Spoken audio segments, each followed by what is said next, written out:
Welcome to the next session, and I believe so far we have seen about the two types of modeling approaches, structural and gate level modeling approach, and as well as the data flow approach. Do remember, structural and gate level modeling approach is nothing but the low level abstraction. The designers can adopt such a modeling only if he knows the logic diagram of your design, entire design, or otherwise it is not possible to go for the gate level modeling or structure level modeling. And when we come to the data flow modeling, the designers may not know about the logic diagram, may not know about the how this logic diagram is connected with each other, but if he knows about the Boolean expressions, or in other terms, if he know about the relation between the input and output, then he can directly go for a programming just by using the keyword called assign, right. So followed by, in today's class or in today's session, we are going to discuss about the behavioral modeling. This is the last and third type of category on Verilog coding part. So what is this behavioral level modeling speaks, and how come this behavioral modeling differentiated from your previous two types of category over here? What is the terminology called behavior is introducing? What is the terminology called behavioral space actually? So behavioral is nothing but it just specifically it's talk about like how it is going to be getting behave. If you are going to give 0, what is the behavior of the circuit? If you are going to give 1, what is the behavior of the circuit? Or if you are going to give a don't care condition, what is the behavior of the circuits?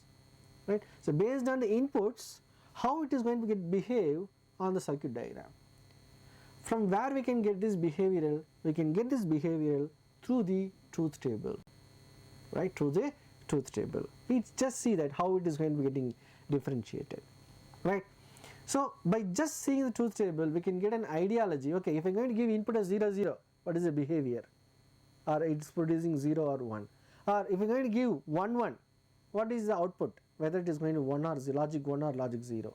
Or if you are going to give a don't care condition for the input, what is the output? Whether it is going to be don't care, or it is going to be logic 1, or it is going to be a logic 0. So just we can feed the input to the gates, to the diagram, to the logic, and we can see that how it is going to be getting behaving. So we are going to do a modeling based on the behavior of your circuits. Such type of modeling we used to call it as a behavioral approach modeling. So this one of the very high level abstraction. This is one of the very high level abstraction approach when we talk about this different types of modeling on your Verilog coding. So for this also we can take as a same 2:1 mux as an example. See, why I am using this same example, then only you can easily understand the difference between each, or otherwise it will be get confused. Don't worry, by the last slide let me put all three together on a single stretch so that you can easily grab it. So we know that A, B inputs, we know that there is a select line, we know that there is a Y as a output over there, right? And we know that A, B, Y, select line.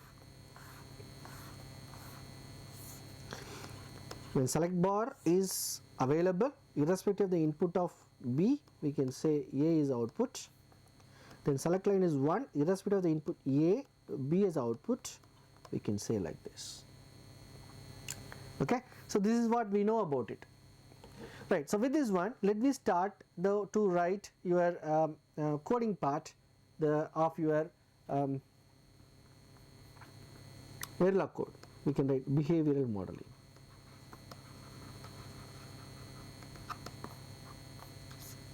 How we can start? We can start like module. We all of us know that. What is the module name? mux2. Then we can define A comma B comma select comma Y, because that many details are available over there. We start with the module, we should end with n module. So we end with n module. Okay, no semicolon, don't forget. Then followed by we should assign input A comma B comma select line is going to be the input, followed by we should assign go for output. Output is Y, we can say. Right. So now we are going to define through a behavior of the circuit. We are going to define through what? Behavior of the circuit. So let me here write N module because we need some space between that. Okay. How we can able to define the behavior of the circuit? From the truth table. So once who knows the truth table, we can directly go for programming. What is the truth table here? Once again I will write over here for you. Select line A, B, Y, 0 0. We can write 0 1, 0 1, 1 1, irrespective of the A, 0 1, 0 1 we can write. That's going to be the truth table of UI. 2 is to 1 mux. So we can say mux 2 truth table is going to be this one. So how we can able to write it? If there is a change, where we write always, remember always is a keyword, always at the rate, it's a keyword, okay, always at the rate, yes, select line or A or B. Do you remember this? Always at the rate, always at the rate, select or A or B. That means when I say always, the keyword always will look for if there is any change on the parameters which is indicated in the bracket. If there is any change on the parameters which is indicated in the bracket. What is the meaning? Always at, that means always you monitor is there any change is happening on the parameters or the input which is provided on these three variables which is available in the bracket. What are all they?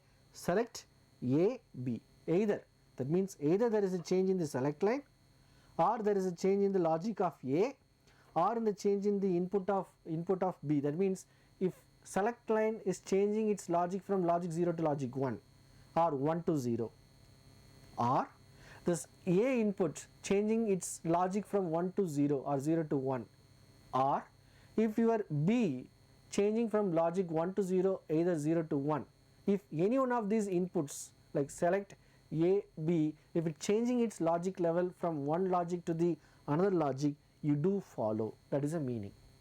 You do follow. That is a meaning. So always means we should give begin. Always we should give means begin. Let I explore. Let I expand this one more time here. I'm sorry. We will write N module here.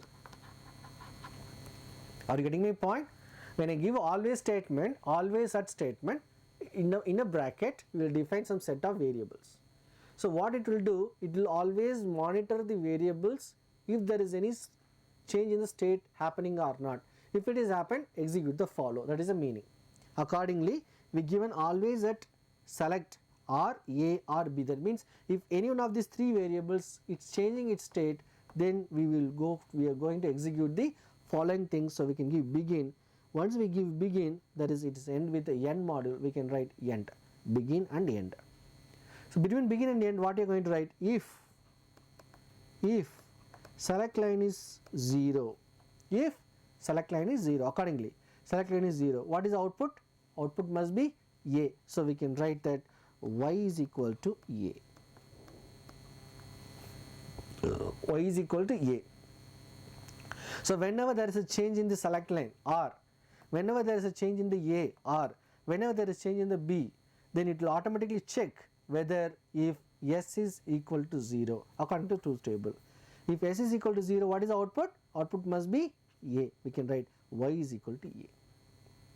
If it is not, what is the meaning? B. We can write else Y is equal to B. That's it. You can easily see that how it is going to be getting available just based on the behavior of your truth table or the behavior of the inputs on the truth table, how it is changing its logic state from one level to the another level, we can write the program. So that is the way in which your behavioral modeling is going to be executed. That is the reasons why they given the name called behavioral modeling. That means, so that's the reasons why we write it's going to be high abstraction level. It comes under the category of high abstraction level of modeling. Okay, right? That is the way in which it's going to be getting differentiated between the previous things as well as the next things. So before getting into the summary, let me see all these three categories as one by one. Just a second, be in line. Okay, let me introduce new slide over here so that we can see that new slide. We can see that, yes.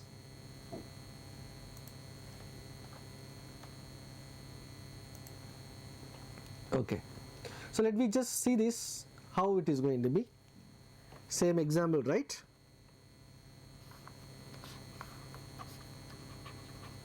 Mux to A, B, Y, select line. What is the expression? Y is equal to select line bar A plus select line dot B. Okay, so what is the truth table? Select line A, B, Y, 0 0, irrespective of the B input, output is 0 1, then 1 1, irrespective of the input A, B has to come out, so 0 1. So accordingly we can draw the diagram. How we can draw the diagram? So logic diagram will be like this. Let's say for example this can be B and this can be a select line. So this can be given to an AND gate, and this select line is going to be taken as select line bar. This can be given to A. We have one more AND gate. This can be given to a OR gate Y. So first logic gate, second logic gate, third logic gate, fourth logic gates we may have. So let I bring all three types of modeling in single slide so that you can able to easy to understand. Okay, so first is, what is the first one? Structural level. Okay, structural level or gate level modeling. Okay, followed by we see that data flow modeling, followed by we see that behavioral modeling, so that it is more easy for us to understand. So how come we just start to write your structural level modeling for your structural level modeling? We start with the module mux 2, we can write A comma B comma select line comma Y, correct? Semicolon. Then input A comma B comma select line, output we can write Y. Okay, right, we wrote Y. Then followed by we should define the physical wire, right? This physical wire, sorry, so we should indicate this physical wire as SB. This physical wire, it is not named so far, C1. This physical layer is not named so far, C2. So we can write wire SB comma C1 comma C2. Done. Then what we can write? We can write directly the function NOT gate output comma input, don't forget. So we can write SB comma, this is SB comma select line is nothing but we can write input is nothing but select line. Then followed by we can give a AND gate. So we can give AND gate. We can write this AND gate first. C1 as output, inputs are B comma select line. Okay, then we can write next AND gate. So we can write C2. C2 is nothing but input of SB, SB comma input of A. We can write A. Okay, then followed by we should write it as a OR gate. So we can write OR gate, OR. The input of this OR gate is nothing but C1 and C2. Output is Y. So we can write Y comma C1 comma C2. And followed by we can write as a AND module. So the one person who knows the logic diagram, we can directly write the programming.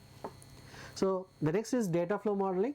Once the person who knows the Boolean expression, we can directly go for writing. So how we can able to write the data flow modeling? We can write such a way that module name A comma B comma select line comma y. So we can say input is a comma b comma select line. Then we can write output y. Output is y. Then followed by, we can write the important keyword. What is that? Assign, because we are going to write directly assign the value, assign the expression. We can write assign y equal to, what is symbol of NOT gate? This one. We can write select line, then dot a, we can put a bracket. This is your OR gate. Then we can write select line dot b, this is going to be a semicolon. Then followed by, we can write n module. See that how quickly the programming is over. Entire program is over. There is nothing more to write on this particular program. Or else we can, as like I said, we can replace this with the conditional statement also, as I seen early. Conditional statement also we can write. How we can able to replace this? We can write the conditional statement such a way that assign y is equal to, how we can write, s is double equal to 0 means what should return? If it is true, if this condition is true, we can write produce a or b. We can write like this. Or we can write such a way that assign y is equal to, if s is true, then we can write b or a, like this also we can write. So these two statements can be replaced with this statement, and we can able to execute the program. So what we can able to understand, if you know the Boolean expression, we can directly write the programming on the data flow modeling. Then what about the behavioral modeling? Finally, what is the behavioral modeling we have seen? In behavioral modeling such a way that module name mux2, this we will delete it, okay, module name we can write mux2 followed by a comma b comma select line comma y, right? Then we should write input, we can write input a comma b comma select line. Then we can write output we can write y, okay. So followed by, what we should write? We should write the always condition. Always means it will start to watch. What it watch? Is there any change in the select line, or change in the a line, or change in the b input line? If there is a change, this is semicolon. If there is a change, then you start to do the following work, begin. Then we can just end with the end.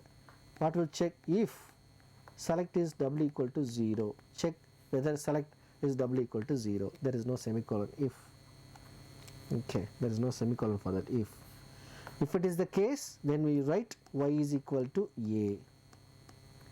We can write else, or else we can write y is equal to b.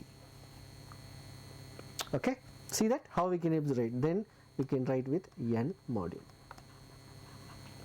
Same program, same 2:1 max. So this behavior model we can come to know by means of, once the person who knows the truth table, once who knows the behavior, once who know the Boolean expression, once who know its a logic diagram. We can write 3 types of modeling approach. So this is going to be a low level abstraction. This is nothing but a medium level abstraction.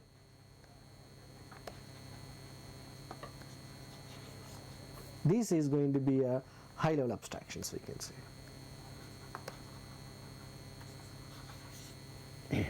Right. So based on this is the way in which you can able to define 3 types of programming approaches while you talk about in your Verilog HDL part. Right. So this behavioral modeling will be more useful while once we go for very complex circuits designs, and or else we can able to combine this your behavioral, data flow and structural. That means we can say that it's a hybrid flow modeling, or we can say hybrid modeling approach, where we can combine either way. We can, let's say for example, gate level modeling plus behavioral modeling, or we can say behavioral modeling plus data flow modeling. So if we can combine more than one modeling approach, in a in a single design. Why? In the sense, say when your complexity of the circuit is going to be getting increasing more and more. Okay, when the complexity of circuit is going to be increasing more and more, so on that time we can able to adopt more than one type of modeling in a single program, and we can able to design the structure in a more effective way in rather to be go with a separate structure modeling, the separate modeling approaches in the things. So that is the way in which we can able to see the difference between three types of modeling, and which will give a more adaptability for the programmers in a comfortable way in which they can able to do the programming approach. So I think now you are very clear, and you have a differentiate very clearly between data flow modeling, gate level modeling, as well as behavioral modeling. Okay, so let me meet once again in the next interesting session in the same subject on digital VLSI design. Thank you.